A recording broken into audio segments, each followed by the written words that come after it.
When people advocate for smaller government, that can mean they're in favor of lower taxes and fewer regulations. Some also believe smaller government can lead to a more efficient and flexible system. But it can also mean fewer government services and supports. After serving 10 years in the House, Republican Senator Steve Green ran and won his seat in the Senate. He says despite not being a politician by nature, he's still here, working to keep power on a local level. And he joins us now. Senator, welcome to Senate Spotlight. Thanks, Veronica. Nice to be here. Absolutely. So, Senator, you believe in small government. What does that term mean to you? What does that look like? Small government means just what it says. We've got our legislature, which can fluctuate with whoever gets elected, and that's fine. That's the way it's supposed to be. But we have the agencies behind that, what we call the bureaucracy, that never seems to change or very hard to change in the bureaucracy. And so if we're going to work on small government, we need to limit that bureaucracy, the regulations that they're passing down in the form of rules, get things to come back to the legislature for a vote. And I think too many times legislators like to push their authority off on somebody else so they don't have to take the heat for it. But that's why we're here. And so I believe that these agencies have way too much authority and we need to rein it in. Now, this term, to balance the budget, some government programs and initiatives have been scaled back. Do you consider this a step in the right direction towards limiting government, or maybe an opportunity for some to observe its benefits? I think that the policy that of cutting back is very good.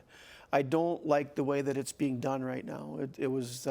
I don't think it was done, or is being done, I should say, in a manner that actually digs into what's being cut and what's not.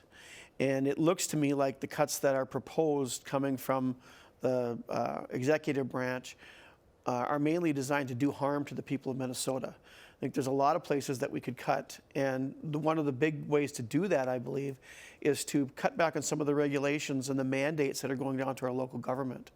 The people that we elect on a local level, whether they be county board, city board, school board, they're just like us. We're not special people here. We're just people from the district.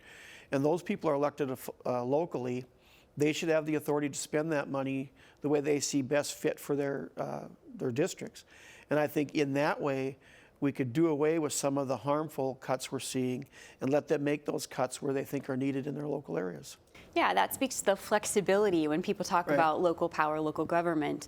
Speaking of districts, yours is Senate District 2, which is in Greater Minnesota. What are your constituents there asking for? What do they need? Right now, mostly what they're asking for is exactly what we've been talking about right now. They want less regulation. They want to be able to live their lives. They're being taxed for property taxes alone. Some of them are losing their homes, and thankfully that's not as widespread as probably other places, but it is a definite problem in my district. If you look at the tax forfeitures every year that are in my counties, and I have some of the poorest counties in the state. Beltrami County, for instance, is I don't know the exact number right now, but approximately 80% of the land is non-taxable. So the other 13 to 20% are picking up all the revenues on a local level for that whole county. And those are things that are really hurting us. And so when we see the shifts that we're making on a state level, instead of passing the authority down without mandates, these counties are going to have to try to make that up, or services are going to go away. And that's where we're going to have the problem. So. You said previously you don't carry a lot of bills, particularly funding bills, but it was important for you to provide for people who provide us with safety. So talk to me more about that.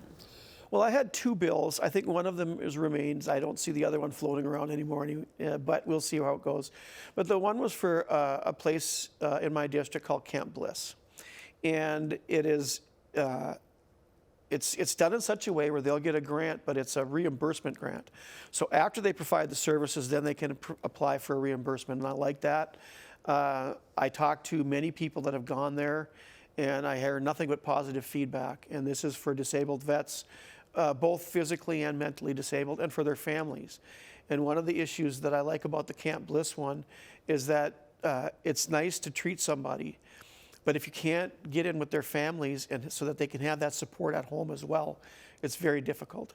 And the other thing with the Camp Bliss is they were able to talk with other vets and I'm not a veteran, but I have spoken with many of them, and it's hard for people that aren't in those situations to actually understand what's going on.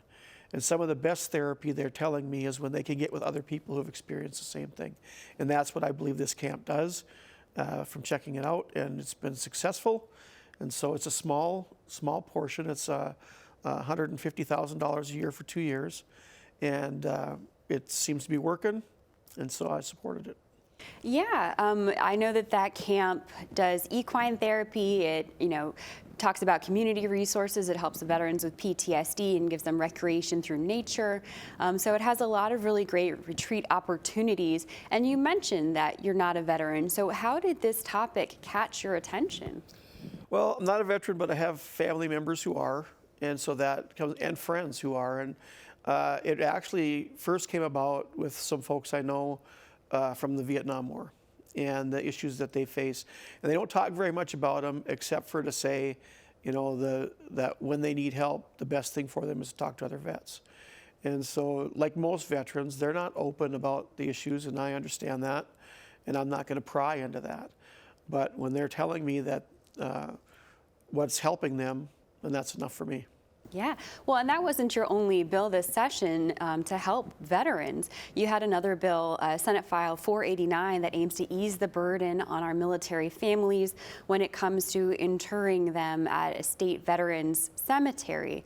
So what have you heard from the veteran community and their families about the need for this type of legislation? That bill, I think, as far as need goes, that would depend on who you are. It's more of a want, and it's a courtesy. It's a courtesy to the families and the veterans who would like to be buried next to their loved ones. And so that's what that is about.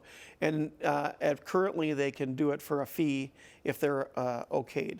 If this bill had gone through, what it would have done is said there would be no fee, but they would still have to be approved. So. Is there anything else you would like to see happen when it comes to veterans issues or helping those who've served our country here in Minnesota? I think that in the last couple of years, I've seen more going towards vets than I have in the past. I think we just need to continue to listen, and when they are willing to open up and tell us what they want, or even get that information through secondary means, we need to continue to do that, because these problems aren't going away. We're still fighting wars, and so we're still being protected. And out of the limited government person that I am, one of the things that I think we talked about before is the government has to see to the security of the people. And if you're not going to look out for the people providing that security, then you should be ashamed of yourself. Senator, you're also a ranking minority member on the Environment, Climate, and Legacy Committee. So what has come out of that committee this session that you're particularly proud of or excited by? Well, Veronica, I don't get excited very much. The one thing, I don't generally like too much of what's in these bills, because it's a lot of spending. And I like to dig down in and find out where the spending's going. But the biggest thing with these bills is that in the environmental portions of these bills, we don't see much for cuts. Now, we've got a looming deficit coming at us, a $6 billion deficit. And today in Minnesota, most people don't understand that we're spending right now more than we're taking in the state. And so it didn't seem like there was any effort on the part of the agencies to scale back what they do. There's money sitting out there that is not being used, and I'm having a hard time getting people to understand we need to pull that back in and make them use that money that's sitting in these pots. For instance, the Department of Natural Resources apparently has many unfilled positions right now, which is good. We don't need any more of them, but there's funds sitting there that would be to fill these positions. If that money's there and we're looking at deficits, we can't afford to be having that just sitting there waiting. We can be using that for the current expenses that they have. And those are only some of the ways we can make cuts. The other thing is some of the services, if they're not essential services, we need to start looking at least scaling back or putting a hold on until after we can pull ourselves out of the looming deficit. And those are things I'd like to see in the bill. We'll see what happens. Senator, what would you say has been your big success this session, or an accomplishment that you're proud of? I don't know that I can say that I've had huge successes. I don't know if anybody can say that this year.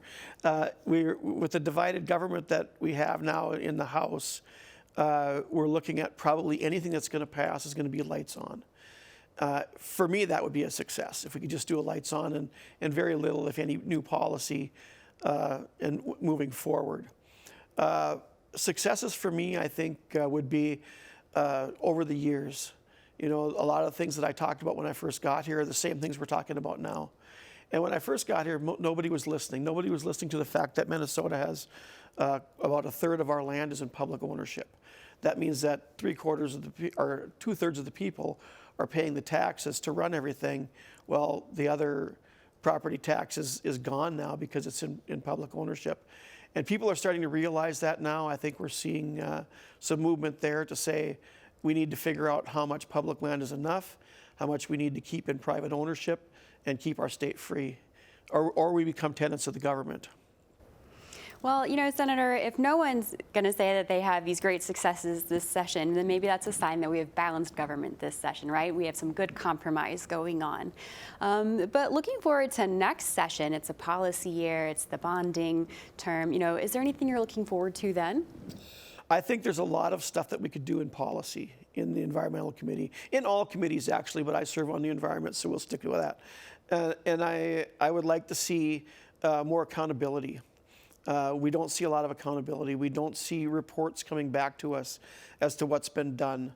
DNR, for instance, has since the 1970s has been supposed to provide a report every year on their land acquisitions and what they're doing out there, and they've never provided one. It's like 50 years. And so if I could manage to make sure we start getting the reports so people can see what's going on, instead of appropriating money and saying, here you go, and then never checking up on where it's actually going. Yeah. All right. Well, Senator, thank you so much for being here. Pleasure. Thank you.